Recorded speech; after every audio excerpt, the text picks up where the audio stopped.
All right. Hi, everyone. My name is Ida Khalil, and I'm an Explorer alumnus. And today I'm really happy to introduce to you Mara Zepeda. And thank you so much, Mara, for taking the time to give us this talk today. Mara is a system entrepreneur and a serial social entrepreneur. She co-founded Cola Love, a catalytic community and economic development design studio um, in Columbia, South Carolina. She's also an entrepreneur in residence at the Faber Center for Entrepreneurship within the University of South Carolina's Darla Moore School of Business. So in 2022, Mara was named an Ominar Network Luminary. I hope I'm saying this right. And most recently, Mara co-founded and was the founding managing director of Zebras Unite, an international intersectional hybrid cooperative and nonprofit, creating a more ethical, inclusive, and collaborative, sustainable approach to building businesses. She's now a strategic advisor.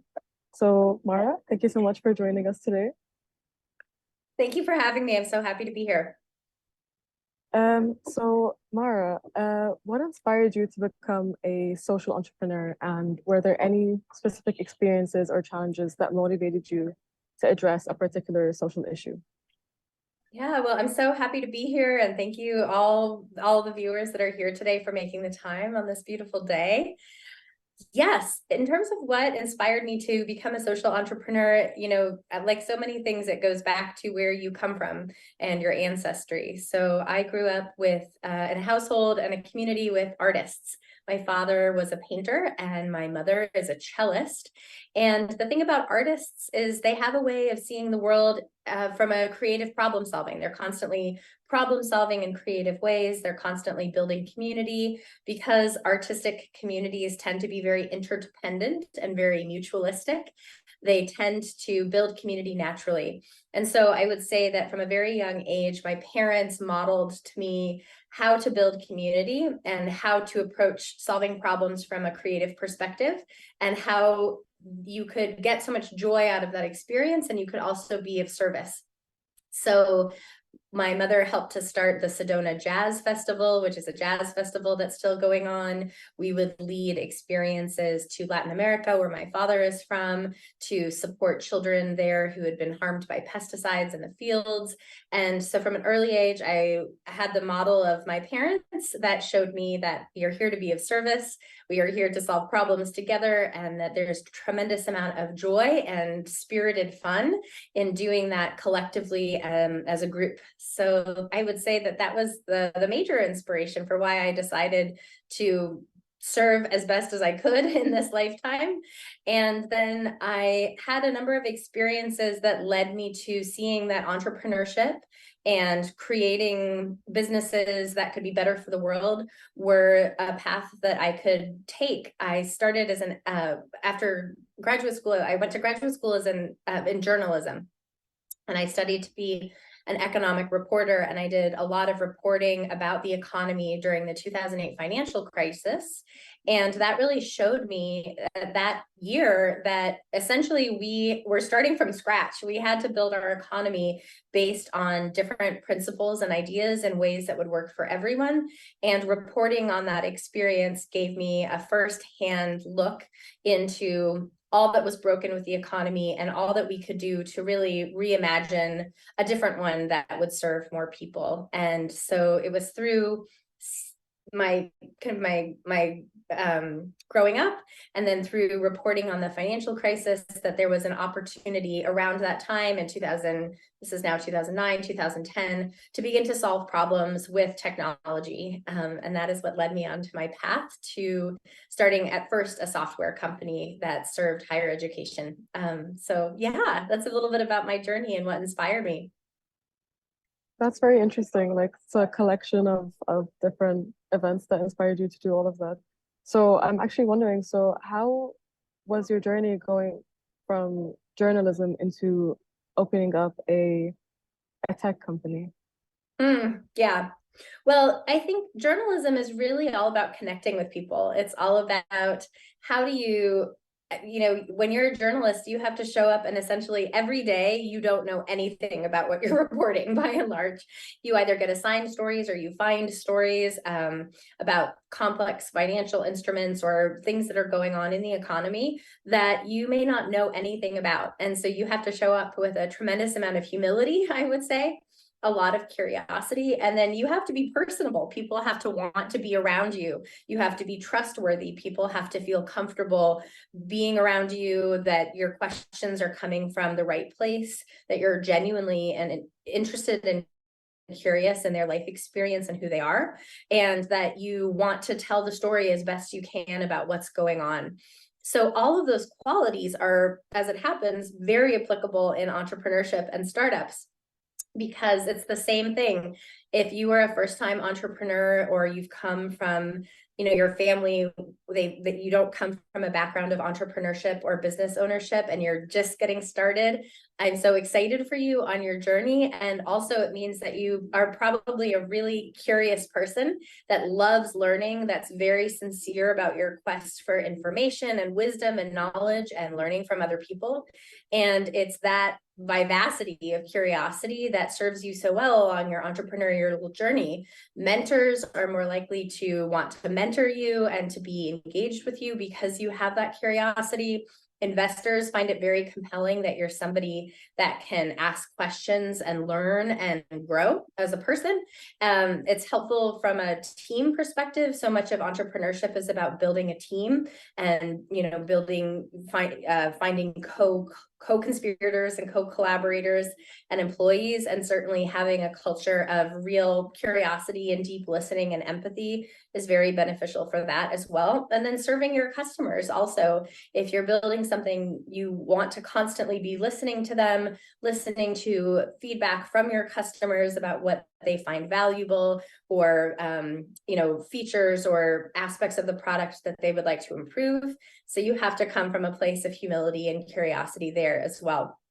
So it sounds kind of odd, but I definitely recommend, if you're in your startup journey, to research resources in the journalism space. They will help you to ask great questions, to be a better listener, to inspire your curiosity. There are websites like Transom and Radiolab and the Center for Documentary Studies. So there's a lot of great listeners out there and interviewers out there that can actually help you to shift your own perspective as an entrepreneur.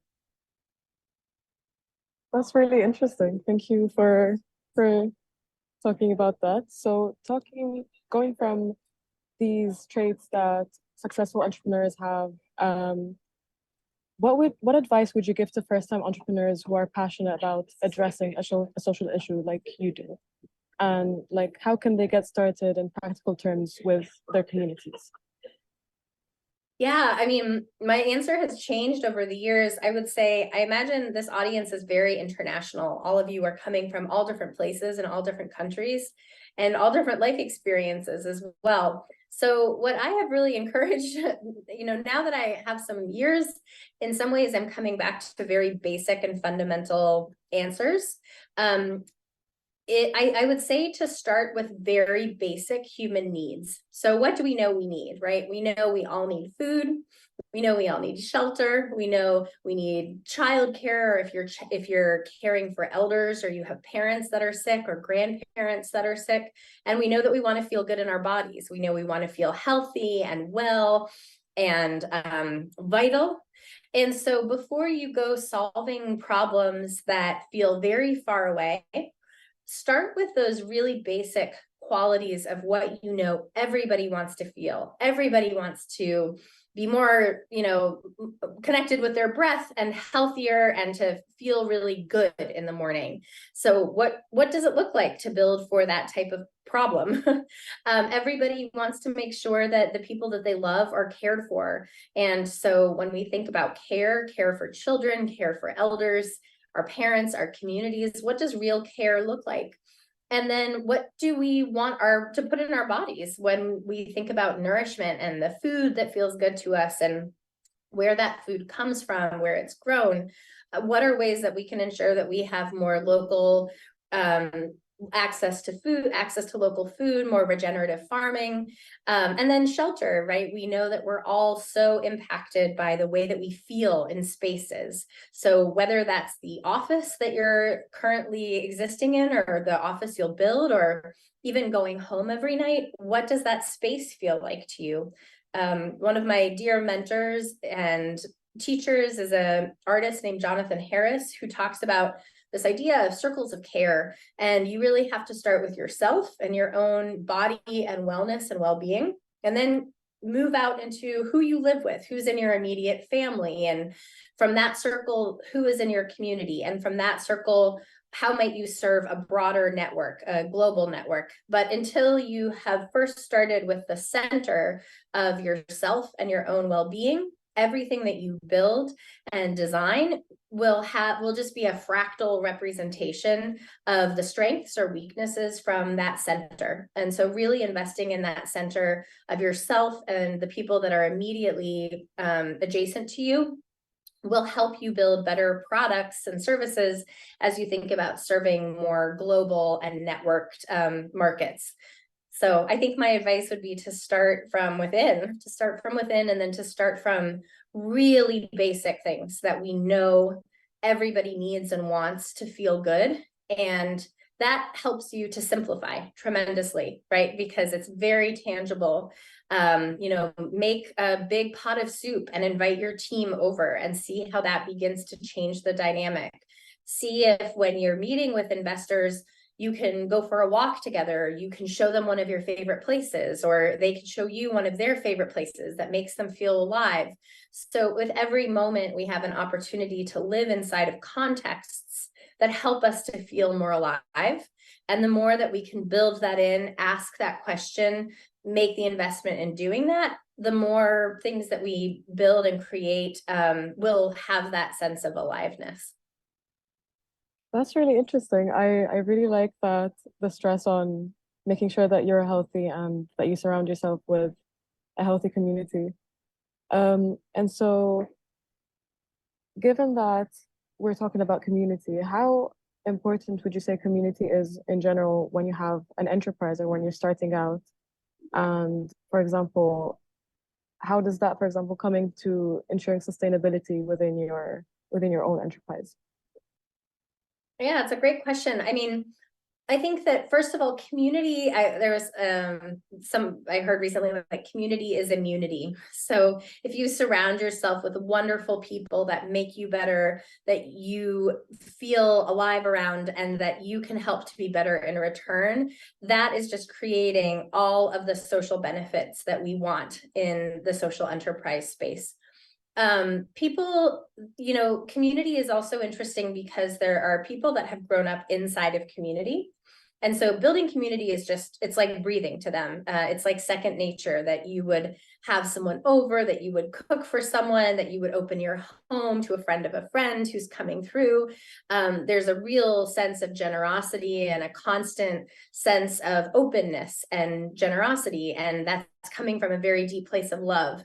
There are other people that have never experienced community. It might be that it wasn't important to their family or their parents growing up, that they were in a place that they didn't need that.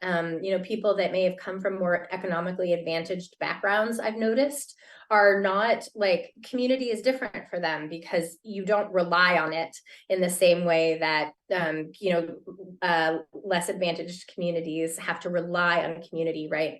So I would just say becoming curious about what makes community. Grace Lee Boggs is one of my favorite authors in this space, and she's done a tremendous amount of work as a community organizer. So thinking about how you can learn what makes community, what makes a good community organizer and builder, how do those people show up? And then what role do you want to fill? Or multiple roles. You can wear many different hats inside of communities. So are you the organizer, the person that sends out the invitation? Are you the people, like a curator? So are you someone that finds really amazing people to bring them into the fold? Are you somebody that's like loves to host? And so you're thinking about the atmosphere and the food and ways that you can make people feel really warm and comfortable. Are you the person that is kind of following up afterwards to see about how everybody wants to get involved? And the other thing about community, why it's so important, is because at Zebras Unite, and with a lot of the work that I've done, it's very much about how do we capacitize people to be leaders. So what you want to see is leaderful organizations where everybody feels that they can step up and have their gifts recognized. And the only way that happens is in community, by seeing other people model it in community and by feeling that those gifts will be recognized. And why that is a sustainable practice is that allows people to, it's kind of like I don't know, it's like a cell that keeps dividing, it's regenerative, because you start to see members of your team or customers step into roles of supporting the greater thing that you're building. And that's a very different model than like a top-down model, which we're often taught in startups and entrepreneurship, that can feel so crushing and so lonely, and people get very burnt out. It's not sustainable to hold all of the responsibility. So community is about sharing responsibility and people sharing gifts with one another. And that actually begins to create mycelial network, a sustainable foundation on which you can build your business and collaborate. Thank you. That's really interesting. So going from that, I'd actually love to know, for example, with Zebras Unite. So, for example, how do you go about what you just said within Zebras Unite? For example, do you have a particular activity that you've done and you've used this technique to do so? Yeah, that's a great question. So I was one of the founding, I was the founding managing director of Zebras Unite, and I was a co-founder. I was in that role for about 2 or 3 years, which was right during the pandemic. And we built an international, globally distributed co-op that has about 25 chapters around the world. It's very complex from a design perspective. It's a co-op, a hybrid co-op and nonprofit. I spent over 2,000 hours on Zoom during the pandemic. And so we built a team that is based on principles of sociocracy. And what those principles basically state is it's an organization where each person sort of holds and owns different realms of, let's say, community or fundraising or sales or marketing. If you've studied kind of what Tony Hsieh built with Zappos, that's an example of sort of that's a holacracy, but holacracy, sociocracy. So there's different ways that you can build a business. If you're interested in learning more about this, there's a great podcast by The Ready that explores more about all the different ways that you can organize your business. Fundamentally, what I learned inside of that experience was that I personally did not want to work virtually. I didn't want the rest of my life to be on Zoom. And what I began to notice was that Zoom, for all of its benefits, like connecting with all of you today, it can depersonalize things to such a degree that I don't know if you have a child at your feet right now that is tugging on your pants, or if you have a sick family member in another room that is needing your attention. And so you're distracted and thinking of something else. And so I felt like I made a very difficult decision that I needed context. I'm somebody that needs a lot of warm data, context about people, their families, where they're coming from. And so while Zebras Unite was able to adopt these principles and has since continued under phenomenal leadership of a more distributed model as the one I've described, I personally recognized that I needed to be rooted in place. That every day, if I was going to wake up, I could have 1 or 2 hours of Zoom, but I needed to focus on building community in my own backyard in South Carolina, and maybe have I have a couple of other locations that I do really deep place-based work, like in Vermont, with this teacher that I mentioned, an artist, Jonathan Harris. So I think that's a question that each of you has to ask yourself, is what makes you feel alive? if you love Zoom, if you love being on Zoom calls for 8 hours a day, and you find that you're getting a lot out of it, and you're building the types of products and services that you want, and you're getting a lot of fulfillment, then I think that's wonderful. And I would just encourage everyone to take a step back and ask if these are what every day you're using certain tools to get the work done. What are the types of tools that make you feel alive? Another example is that I try not to do email all that much. So most of my communication now is through voice notes on Signal. I also I don't think we need to constantly be having meetings. I think you can do asynchronous voice notes. And you're even hearing someone's voice, for example, hearing whether they have a cold or whether they're in a loud place or whether their children are nearby, gives you really rich information that allows you to be more empathetic. So I think my experience has taught me that it's very important to question the assumptions that we're making about the future of work. And if you do not want to work in a virtual way or work with a bombardment of notifications and different tools where you're constantly toggling between your Slack messages and your WhatsApp and your Signal and your, and your messages and the Google Docs, you have a choice to work differently. You have a choice to adopt different practices. You have a choice to select the methods that work for you, that make you feel good. And you don't have to just blindly adopt this massive amount of technology that has really been like foisted on us, I think, especially during the pandemic when virtual work just became a norm. You are free to choose what feels good to you.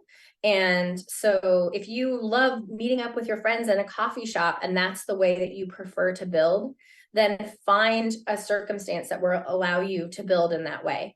And I promise you that if you go outside of if you wake up and you go out your door one day and you give yourself the challenge to just walk for 2 or 3 hours and become curious about what's immediately around you, I promise you that you will find opportunities that allow for you to work in a place-based way. So I would say, yeah, I've had the great privilege to work in many different ways. And right now, what's most interesting to me is in how we are working. I say the process is the product. So if your body is falling apart, if you are totally blitzed out from being on a computer for 8 hours a day, then everything you create in your life is going to be reflective of that state of disassociation and a lack of rootedness. And if those things are important to you, then you have opportunities to choose a different path. Yeah, I definitely love this idea of especially since remote work is becoming more and more popular, and the stress that at least in your experience, you feel that it makes you feel actually more disconnected with your community. And so my next question to that would be, given that right now internet presence is so important for entrepreneurs, how is it that you manage to scale your impact and reach a larger audience with your businesses? Yeah, I mean, I think somebody once said the size of the solution doesn't have to match the size of the problem. So you might be trying to solve a healthcare problem and you're trying to have global impact. And the first place that you might look to solve that would be your community clinic in your own backyard. How that solution comes to quote unquote scale is a question that you get to ask yourself, right? So it could be after 3 years of implementing that solution, you find a technology component that will really be an additive in that space. And so there's a technology component that does scale. But more and more, I'm interested in experiments where maybe what happens is 2 years later, you come and you start training people. You start training people in the methodology. So you have more of a train the trainer model where now folks are franchising your solution and they're taking it to other locations, right? There's not a one size fits all solution for everything. And I think that that's a huge mistake that technology has, it's a myth of technology. There's not going to be a one size fits all solution to problems. And to the question about scale, I would say we think about up and to the right, it's also possible to think about depth. It's possible to think about how deep are you going? How much are you learning? How much are you growing? How much are you increasing the health of the soil in which you're working? So when we think about, so often it's like having a sunflower grow, right? And the sunflower is not going to just going to keep on growing and growing and growing exponentially. Nature has limits. We have to come to accept limits in this space. We have to come to accept that there are trade-offs. And we also have to come to see that the sunflower has just as much going on underneath the soil in terms of its root system, the health of the soil, the ecosystem, the insects, the sunlight that it's receiving. There's influences that are completely invisible. And I think there's a huge opportunity right now, especially as we think about the next this next chapter of the environmental unfolding that we're all experiencing, to really question the unsustainability of scale and growth at all costs, and to look to more natural models. One really easy way to think about this is like to think seasonally, right? And so if you're able to build your business in such a fashion that in the spring, you have a lot of really new ideas, and you're going to plant seeds for what's to come. And, there's just going to be a lot of energy spent planning your business. And then summer, you start to see those crops are coming up, and then fall, you harvest, and then winter, you go into a different cycle of reflection and sort of, assessing what went well, tweaking. That's an example of a way in which you're getting off of this like nonstop cycle where you're expected to have growth all the time at all costs, which is completely unnatural. Another thing you could adopt would be looking at a month, what's happening. Let's take, for example, the new moon and the full moon, right? What are ways that you might be adopting different business practices at different times of the month, depending on moon cycle? Whatever your time cycle is, perhaps you have a religious practice, and so you have holidays. There are many holidays and all sorts of spiritual practices that are causing, certain types of reflection, and then certain times of outward feasting and celebration. And so I just encourage folks to be really creative in finding the different time scales that they want to work on. So when we say scale, we're really talking about time, right? And there are different time scales that everybody can adopt that work for them. I really like how everything is very in touch with nature and basically our environment as a whole. And so given that impact can be very different, and how, as you said, scale is very different for everyone, how is it that you would measure the impact of your business or your activities? I guess, one way that I track things is in terms of the roles that I mentioned earlier of are you the connector? Are you the curator? I'm really a connector and curator. And so what I've learned about myself is one way that I measure is by the connections that I'm making between people that I think should know each other. And I keep a little spreadsheet of like, I introduced so-and-so to so-and-so, and I'm starting to see, oh, there's 5 or 6 projects that have materialized because of the connections that we've made or the space that I've been able to hold.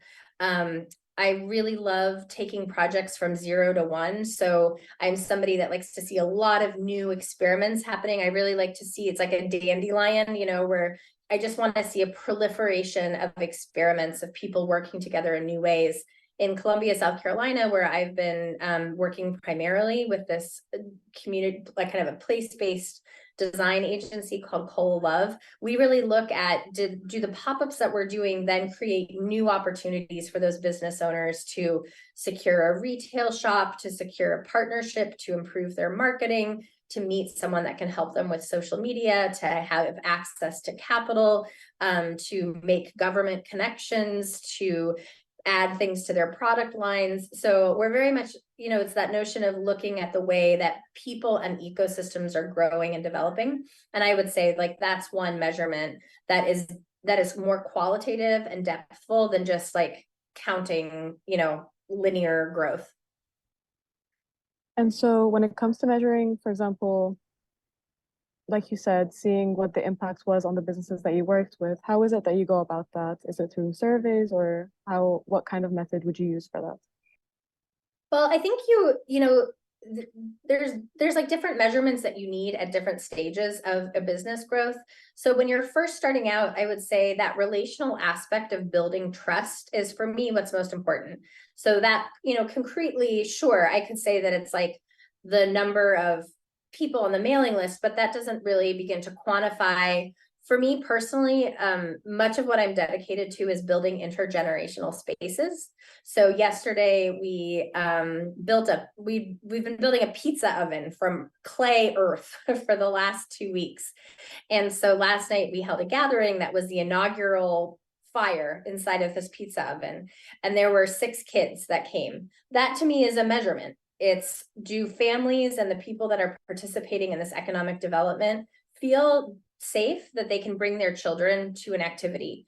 Those 6 kids didn't know each other before, right? So now you have 36 new connections between children that they now feel familiar and comfortable, and they have playmates. So as I said, a lot of the evidence that I'm looking for is really in multi-generational inclusion. Are children and elders part of these spaces? Because that's what I saw was very much missing from a lot of the technology is being built. It's like we are completely oblivious to the needs of children and elders. And then are they able to feel safe and build trust inside of those networks?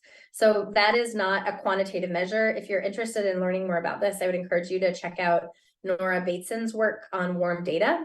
She has a principle called somathacy. Her grandfather and father were really lions in the field of founders of complex systems and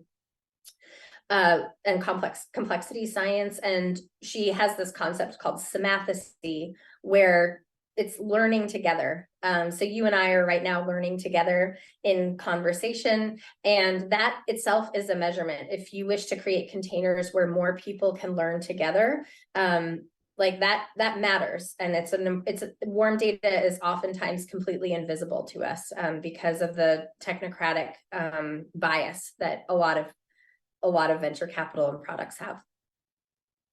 And so how did you go about, like from the beginning, did you feel that you were inclined to take measurements in the form of warm data, or was this something that you kind of developed along the way of your businesses and your journey? Yeah, I mean, warm data the more that you learn about it, the more you realize it just flies under the radar of being pinned down. So like there's somebody that's going down an elevator right now, an escalator right now behind you, right? There are people that are going down this escalator. There's this person in a blue shirt. Like the warm data is like, where are the stairs? And does that person have an option to take the stairs? And when was the last time someone took those stairs? And what would it feel like if they could take the stairs with a friend? What about if they could take the stairs and do an art project at the same time? What if they could, so it's like, there's warm data is basically, it's living in a place of possibility, of not having predetermined outcomes for what you want to see. So it's a very creative way of looking at things. And then maybe the designer of this building that you're sitting in tomorrow realizes, wow, let's see what it would look like if we could just make a sign that points to the stairs. And now we can count the number of people that have gone from electing to use the escalator to using the stairs, right? That's one measurement. How many people went from using the escalator to using the stairs? But there's a lot more inside of that, right? How do their bodies feel? Are they, physically fit enough to take those stairs? What type of health intervention would help them take those stairs? How is their mobility?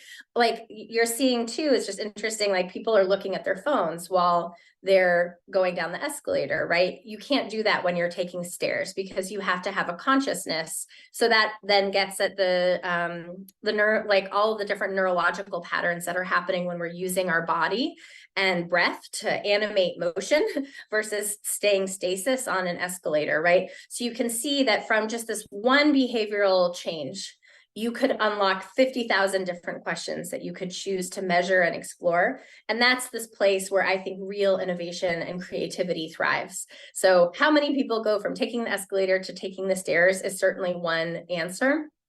But what's more interesting to me is like all of the possibilities that end up getting unlocked when you have more creative solutions. And so I imagine that would, of course, require that you really stay in the moment and stay present as part of measuring your impact. Yeah, And so that's quite exactly. interesting. And so from personal experience, and also as an advice to other people, like, are there any common mistakes that you, for example, you have done, or that you've seen early stage social entrepreneurs have done before that they should be so cautious of in the future? Yeah, there's a lot. um, I mean, I guess just the first one is obviously, there's no mistakes, only lessons. And so I would say lessons are what everybody's path is certainly full of. At the end of the day, the entrepreneurship is about relationships. It's all about relationships, and it's about the relationship that you have to yourself and about the way that you treat other people. And it's about the way that the other people in your life are impacted by what you are doing. So if you find yourself like grinding and there's so much effort and you're not enjoying life, that has ramifications to the people who love you and that want to see you be happy. And so just really taking a step back and asking yourself, what are the routines and habits and hobbies that make me happy? Think back to when you were 9 or 10 years old. What made you so alive? Was it riding your bike? Was it roller skating? Was it trying on clothes with your friends? Was it just like playing outside? Was it making art? And really reconnecting to those activities that made you feel so good and so connected and so human. It's very easy to lose track of those activities in the startup grind, to be living inside of decks and spreadsheets, and to feel so hard on yourself. There's such a, the sense of performance, and does the market want your solution? And, at the end of the day, like, we're all people. And so I would say, the more you reconnect with your own humanity, that is the solution that we need. That is the product that all of us need. Like, that is the journey that we need more people to go on, is to be able to consciously ask themselves that question of how they feel in their bodies, how they feel in their homes, how they feel in their communities. And entrepreneurship doesn't there's such an emphasis on the performance and checking certain boxes and meeting certain metrics. And at the end of the day, it's really like your health and the health and well-being and happiness of the people around you and of your community and of your environment that then creates the outcomes. And so again, just to reiterate, like, the process is the product. If the process you're currently engaged in with entrepreneurship does not have a sense of creativity and aliveness and vitality, it's okay to just take a beat and be like, I'm going to find that. I'm going to take a week and just re-find what that looks like and see if I can come back to this work with that reanimated sense of curiosity and creativity. But that's what we need from you most of all, is to be well. Perfect. And so before I go into the audience questions, which we've got quite a few here, I wanted to ask you what you think, since you've got such a wide experience within different industries, is what do you think would be the best area, for example, like within fintech or health or education, for example, even your renewable energy, for ethical entrepreneurship? Like, are there some areas that are better than others for creating and sustaining this type of entrepreneurship? Yeah, I mean, again, I guess I would go back to my first question, or my first answer, of like food, shelter, health, children, elders, care. If we can start there, let's see what progress we can make with those very basic categories. And I'll just use an example that's coming to mind of a friend. So we think about food. Okay, we think about what is the business model for food. We think about a restaurant. We think about individuals paying individually for their food. I've come to learn more about the Sufi shrines in Pakistan, where my friend is from, who did an incredible Pakistani pop-up with us at Kola Love.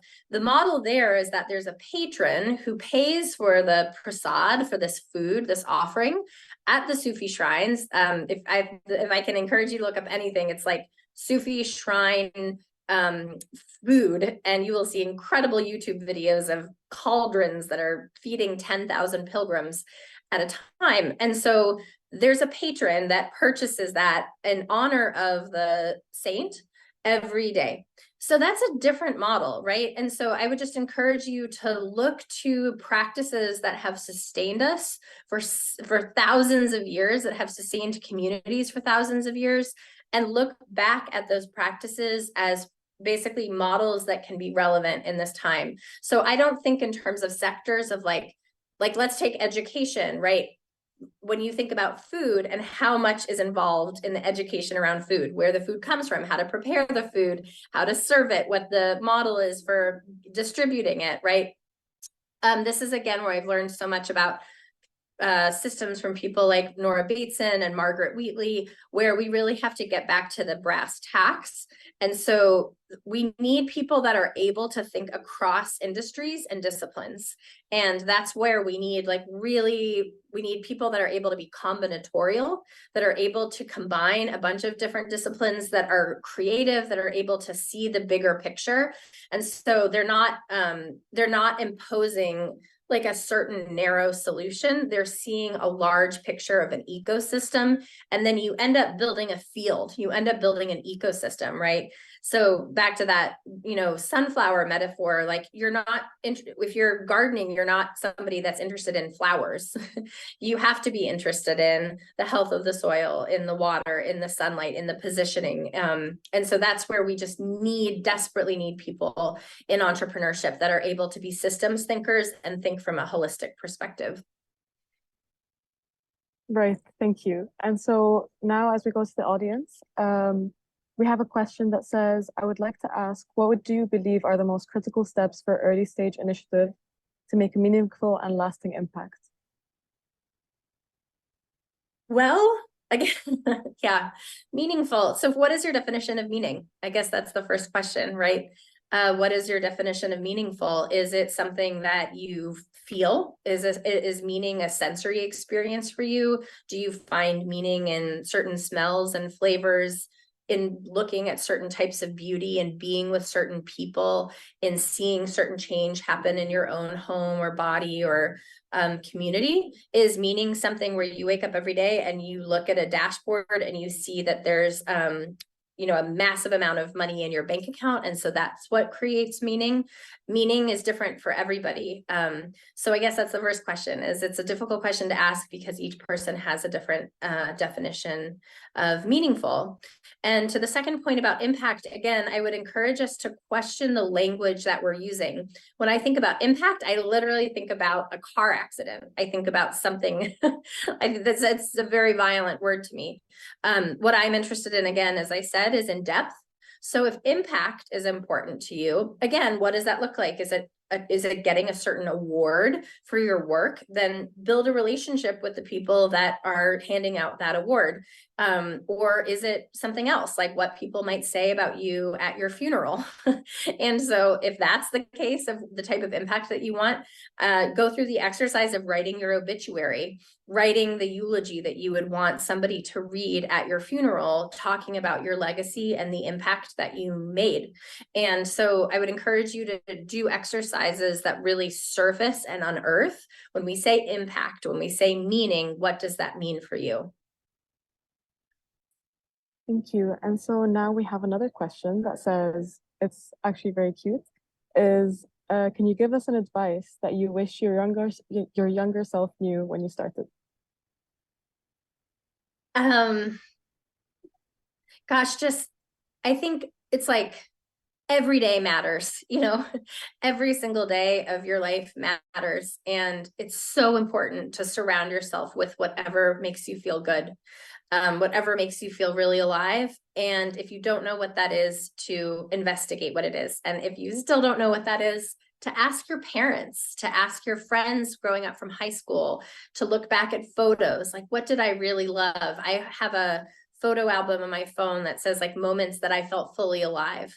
And when I am sometimes losing the thread of my work, I'll go into that photo album and I'll remember, oh, I love being with people. I love being with people. I love being with children. I love seeing the world through the eyes of children. I love learning wisdom from elders, and I love learning about new cultures and traditions. So I would say every minute of every day, you have a chance to reconnect with like your inner child, with the things that you absolutely love, and to always carve out time. There's always time for that. One of the most immediate resources I can offer is like, just get yourself a pack of markers or crayons or paper, because I know that so many of you are doing this work on computers all day, and there are really crazy statistics about, these next generations don't have very good fine motor skills. Like, we're losing our ability to use our hands. And so drawing or watercolors or anything, knitting, crocheting, anything that can get your hands moving, gets you out of your mind, gets you off of the screen and back into your body. So anything that you can do to sort of connect the neural networks into your hands will like create a new sense of purpose. So I would say find whatever those rituals are, and they're oftentimes sensory. Maybe it's cooking for you. I love cooking as well. So finding those really basic rituals, cleaning. Whenever I find that I'm getting a little bit too much in my head or on the computer, taking 30 minutes to just clean a space, to reimagine what a corner of my house could look like. So finding those rituals that really reground you. That's really, really beautiful. I love the talk about healing your inner child. It's always really important thing to do. And so we have another question that says, what is the main advice to learn in order to delegate and share in a fair and organized way so that you can improve the work in your community? Yeah, great question. So this is such a good question. I really appreciate that. I would set up an experiment. So let's say you're talking about organizing a team, for example. And so you've got 2 or 3 of your co-founders, of your team members, cook a meal together. So just choose some container of an experiment. You need to have the rules is that it has to be time delimited. There has to be a beginning and an end. You have to tell them right up front, this is an experiment that we're running. And you have to just create some container of whether it's organizing a trip that you're going to do, or let's just use cooking a meal. Okay, you're going to cook a meal together, right? Figure out, what does each person want to do? So again, somebody might love to do shopping. They know all the best places to buy vegetables, and somebody else loves cooking. They have amazing recipes from their grandmother. Somebody else has a great house, and so you want to cook there. You need to get in the habit of setting up experiments where you can see each person's unique gifts shine. And then that will give you a sense of like, oh, I hate sending the email invitation, but you love sending the email invitation, right? And so the only way we're going to be able to do that I have seen with any success, is not to talk about it, but to create a forcing function experiment where people can behave, they can live into what you are looking for. So create experiments where you live into together the questions that you have about fairness or teams. Right. And so another interesting question is, what is the forecast for startups led by women, and what should we take into account when forming one with this perspective, which I guess means when forming one as a woman and using this forecast? I mean, startups led by women. So I think that every culture and every person has really unique wisdom. So again, I would put the question back to you and say, what does it mean to be a woman to you? For me, I think part of being a woman means noticing children. Honestly, it's like noticing children, noticing elders, knowing where I can be of service. Being a woman to me means thinking generationally. It means thinking, in Indigenous practices, 7 generations ahead. Women may, in my experience of being a woman, women are able, as a woman, I am able, I find, to think in a more long-term fashion. So that's my answer. What is your answer? What does it mean to be a woman to you? Maybe it is a very different answer. Maybe it has to do with beauty and aesthetics and creating really beautiful experiences for people. So I would say the first question is like, what does being a woman mean to you? Maybe it's being very powerful and having like a really strong sense of self and bringing that strong sense of self into different business practices. So first, again, go through a writing exercise or just record a voice note answering the question, what does it mean to be a woman, right? To you in your own lived experience. And then from there, you'll get an answer and then find the other women that are showing up in that way. So if I tend to look for collaborators that are building in this long-term multi-generational creative way. That's my experience of really wanting to find people I can learn from, people I can mentor, and people that I can be in community with. So if being a woman to you means you want to raise $3 billion of venture capital for your startup, then like find the women in finance and investing that are showing up in that way that will allow you to meet those aims. But again, the first objective is you have to define what these terms mean to you. And obviously the term woman means something very different to each person. So first define what that is for yourself, and then begin to find and cultivate the community of peers that you can both learn from and teach inside of that definition. Right. And so now we have a question that I'm sure a lot of entrepreneurs have had at some point, is how do you choose a business idea to start with if you have several? Yeah, I would say do all of them all at once. I know that sounds a little bit weird, but if you're, I think again to this notion of like the bias towards linearity, right now, just as an example in my own life, I have 3 different hunches. A great mentor of mine, Barb Grow, she says it's okay to, you don't have to call your business a business idea. First of all, just say that you have 3 hunches. So maybe you've observed the problems in 3 different sectors or spaces, and just sit down and write, okay, I've got a hunch about the solution here, and the solution here. And then I encourage you to begin to talk to people that have those problems, that have the problems that you're trying to solve, and say, I have a hunch that the solution might look like this. What do you think? And so maybe you do this process over 3 weeks, you define what your hunch is, and then just start talking to the customers and the markets that have that problem and see what they say about their needs. And then at the end of 3 weeks, you will feel a great sense of relief because you didn't have to choose just one thing. And you can say, I have these 3 hunches, 1 and 2 are definitely interesting. 3, it turns out that hunch is a little bit off. I'm going to put that, to the side for a minute, and then just begin to refine your exploratory process. As an example, in my own life, I have 3 hunches right now about experiments to run in the north of the United States, experiments to run in the south, and then networked international experiments. I have had the hunches validated, and I need to do all 3 right now because all 3 are related to one another. So another thing you might find is that your hunches are talking to one another, and there's like a 4th business idea that will actually emerge that is more holistic and has a synthesis of those hunches. So I would say, again, just give yourself a time. What's so important, if there's one thing I can communicate about the daily practices that I engage in, it's setting a time limit for yourself. Whether it's 3 days or 3 weeks, give yourself a container of time. I use sand timers, the hourglasses, and I have those in practically every increment. Anytime I am ruminating on something, I just flip one of those over and I say, I'm going to give myself this amount of time to work on this. So the choreographer, Merce Cunningham, says the inspiration is the deadline. The most important thing you can do is just give yourself a deadline to these practices, because I know as an entrepreneur, it can become so easy to just ruminate in your head and not really, not really ever get there. So just give yourself a time. That's a really cool technique. I'll definitely put that into practice once because I never thought of that. And so we have another question. So since a lot of people come from very different backgrounds of education and stuff, this person asks, what knowledge do we need to have to start a business, maybe about economics or management or marketing, etc.? Yeah. I didn't know any of these things. I think the knowledge you have to know is how to ask questions and how to ask what you don't know.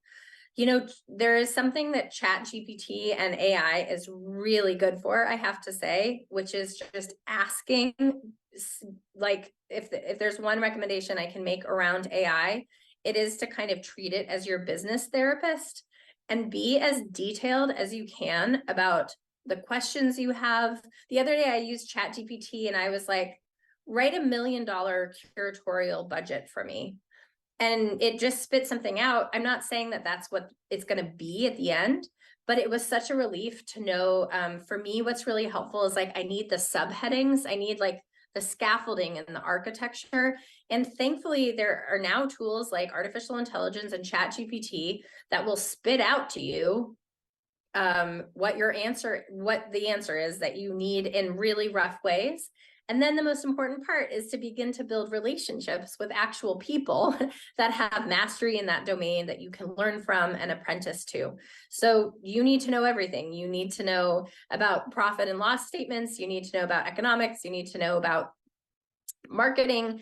You need to know about all of those things, but asking wisdom, asking people that have done this before, you know, what are some resources? Or another question to ask of yourself is like, again, this gets back to interrogating the questions you all are asking. So when you say, what do you need to know?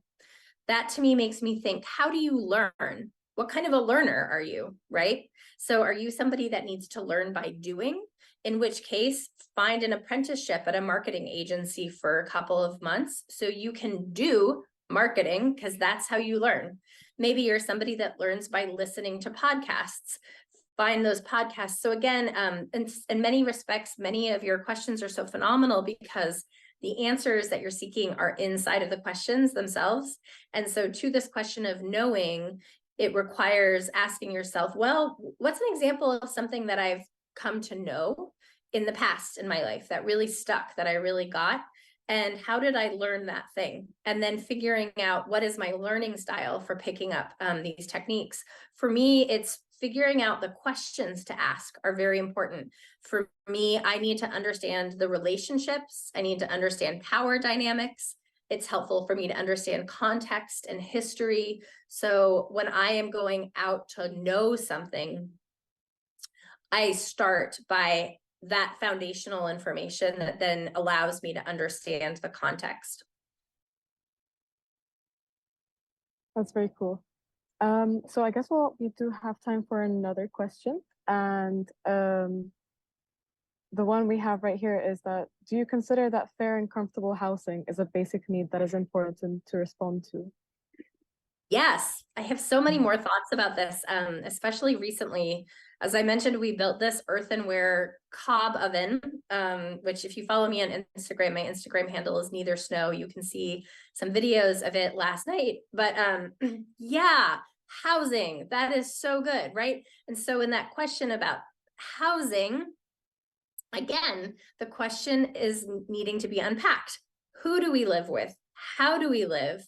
What are the things in our house? And then what can be met by community? So for example, I've become really interested in like natural building materials, right? So the notion of building from earth, and everywhere that all of you are from, you probably have a way that for centuries people have built. Maybe it was from stone or from earth or all different sorts of materials, right, that are immediately available to you in your own backyard. So rather than thinking about a bunch of housing units that are built from unsustainable materials that are cheap and, you know, catch on fire and are bad for us environmentally and are toxic, what are natural building materials? And then, okay, does every house need a kitchen? Or maybe we have one large outdoor, central kitchen. So looking at experiments in co-housing, especially in the Scandinavian communities. So to your question about housing, there's so much creativity there to unpack, like the materials that we're building our housing with. Are we building it together? Is housing something that we should be building together? Should we be involved in the creation of our own housing?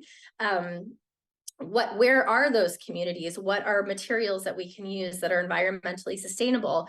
There are building materials now that are actually carbon sinks where they absorb carbon. So I love that question about, yes, not only is housing a basic need, but the way that we all want to live together in the future is likely different. If many of you are young or you don't plan on having children or you're nomads, all of that realm is open for really ripe creativity and exploration to this question of when we say housing, it doesn't just have to be, a unit of a family living in isolation.